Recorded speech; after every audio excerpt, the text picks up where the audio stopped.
ನಮಸ್ಕಾರ ಸ್ನೇಹಿತರೆ. ಕರ್ನಾಟಕದ ಕೋಟ್ಯಾಂತರ ಜನರ ಅಟೆನ್ಷನ್ ಈಗ ಒಂದೇ ವಿಷಯದ ಮೇಲಿದೆ. ನಿಮಗೆ ಶಾಕ್ ಆಗಬಹುದಾದ ಸುದ್ದಿ, ಹಾಗೆಯೇ ನಿಮಗೆ ಖುಷಿ ಕೊಡಬಹುದಾದ ಸುದ್ದಿ ಅಪ್ಡೇಟ್ಗಳು, ಗೃಹಲಕ್ಷ್ಮಿ ಯೋಜನೆ, ಅನ್ನಭಾಗ್ಯ ಯೋಜನೆ, ಹೊಸ BPL ಕಾರ್ಡ್ ಮತ್ತು ಸಾರಿಗೆ ನೌಕರರ ಮುಷ್ಕರ, ಈ ಎಲ್ಲ ವಿಷಯ ಬಗ್ಗೆ ಈ ವಿಡಿಯೋದಲ್ಲಿ ಏನು ಕೂಡ ಕನ್ಫ್ಯೂಸ್ ನಿಮಗೆ ಆಗೋದಿಲ್ಲ. ಆದರೆ ಈ ವಿಡಿಯೋನ ಕೊನೆವರೆಗೂ ಕೂಡ ನೋಡಿ. ನೀವು ಯಾವ ಊರಿಂದ ಈ ವಿಡಿಯೋನ ನೋಡ್ತಾ ಇದ್ದೀರಾ, ನಿಮ್ಮ ಊರು ಯಾವುದು ಅಂತಲೂ ಕೂಡ ಕಾಮೆಂಟ್ ಮಾಡಿ. ಮೊದಲನೇದಾಗಿ ರಾಜ್ಯದ ಮಹಿಳೆಯರ ಫೇವ್ರೆಟ್ ಯೋಜನೆಯಾದ ಗೃಹಲಕ್ಷ್ಮಿ ಯೋಜನೆ ಬಗ್ಗೆ ನಾನು ನಿಮಗೆ ಅಪ್ಡೇಟನ್ನು ಕೊಡ್ತಾ ಹೋಗ್ತೀನಿ. ಕಳೆದ ಕೆಲವು ತಿಂಗಳಿಂದ ಅನೇಕ ಮಹಿಳೆಯರಿಗೆ ಹಣ ಬಂದಿಲ್ಲ ಮತ್ತು ಜುಲೈ ಆಗಸ್ಟ್ ತಿಂಗಳ ಹಣದ ಬಗ್ಗೆ ಬಹಳಷ್ಟು ಗೊಂದಲಗಳಿವೆ. ಆದರೆ ಸರ್ಕಾರದಿಂದ ಬಂದಿರುವ ಹೊಸ ಸುದ್ದಿ ಏನಂತ ಹೇಳಿದ್ರೆ, ಎಲ್ಲವೂ ತಾಂತ್ರಿಕವಾಗಿ ರೆಡಿ ಇದೆ ಮತ್ತು ಬಾಕಿ ಉಳಿದಿರುವ ಹಣವನ್ನು ಹಂತ ಹಂತವಾಗಿ ಫಲಾನುಭವಿಗಳ ಖಾತೆಗೆ ಅಕೌಂಟ್ಗೆ ಜಮಾ ಮಾಡಲಾಗುವುದು ಎಂದು ತಿಳಿದು ಬಂದಿದೆ. ಇದರ ಬಗ್ಗೆ ಅಪ್ಡೇಟ್ ಕೊಟ್ಟಿರೋದು ಬೇರೆ ಯಾರೂ ಅಲ್ಲ, ಕಲ್ಯಾಣ ಸಚಿವೆ ಲಕ್ಷ್ಮೀ ಹೆಬ್ಬಾಳ್ಕರ್ ಅವರು ಸ್ಪಷ್ಟಪಡಿಸಿದ್ದಾರೆ. ಹಾಗಾಗಿ ನೀವು ಆತಂಕ ಪಡುವ ಅಗತ್ಯವೇ ಇಲ್ಲ.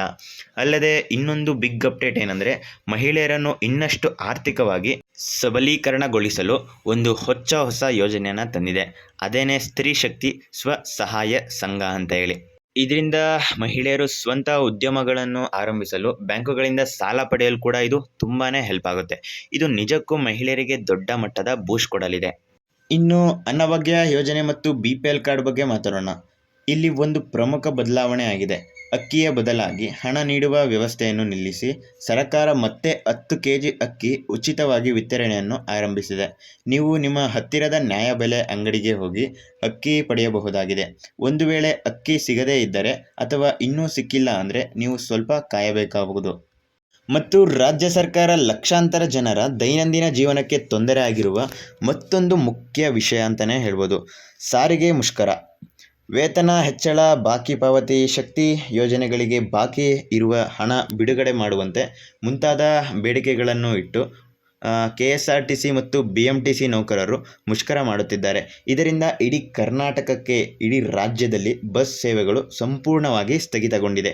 ಇದರಿಂದ ಜನಸಾಮಾನ್ಯ, ವಿದ್ಯಾರ್ಥಿಗಳು ಮತ್ತಷ್ಟು ದಿನಗೂಲಿ ಕಾರ್ಮಿಕರ ತೀವ್ರ ತೊಂದರೆಯಾಗಿದೆ.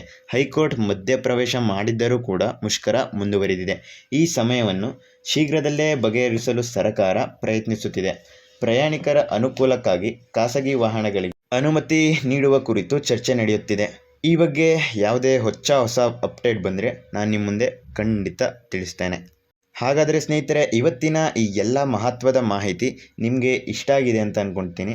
ಈ ವಿಡಿಯೋ ನಿಮಗೆ ಇಷ್ಟ ಆಗಿದರೆ ಮಾತ್ರ ಸಬ್ಸ್ಕ್ರೈಬ್ ಮಾಡಿ ಮತ್ತು ಪಕ್ಕದಲ್ಲಿರೋ ಬೆಲ್ಲೈಕನ್ ಕೂಡ ಕ್ಲಿಕ್ ಮಾಡಿ. ನಂತರ ಈ ವಿಡಿಯೋಗೂ ಕೂಡ ಒಂದು ಲೈಕ್ ಮಾಡಿ ಅಂತ ಹೇಳ್ತಾ ಸಿಗೋಣ ಮುಂದಿನ ವಿಡಿಯೋದಲ್ಲಿ ಸ್ನೇಹಿತರೆ. ಅಲ್ಲಿವರೆಗೂ ಕೂಡ ನಮಸ್ಕಾರ.